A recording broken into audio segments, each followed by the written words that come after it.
اللہم صلی علی۔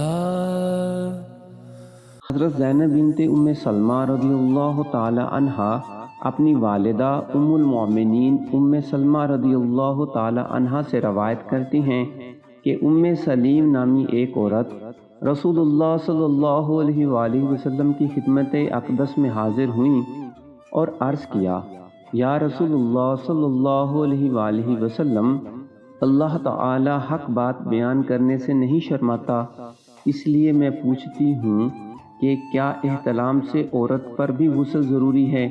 آپ صلی اللہ علیہ وآلہ وسلم نے فرمایا کہ ہاں، جب عورت پانی دیکھ لے، یعنی کپڑے وغیرہ پر منی کا اثر معلوم ہو۔ تو یہ سن کر ام سلمہ رضی اللہ تعالی عنہا نے شرم کی وجہ سے اپنا چہرہ چھپا لیا اور کہا، یا رسول اللہ صلی اللہ علیہ وآلہ وسلم، کیا عورت کو بھی احتلام ہوتا ہے؟ آپ صلی اللہ علیہ وآلہ وسلم نے فرمایا، ہاں، تیرے ہاتھ خاک آلود ہوں، پھر کیوں اس کا بچہ اس کی صورت کا مشابہ ہوتا ہے؟ یعنی یہی اس کے احتلام کا ثبوت ہے۔ صحیح بخاری حدیث نمبر 130۔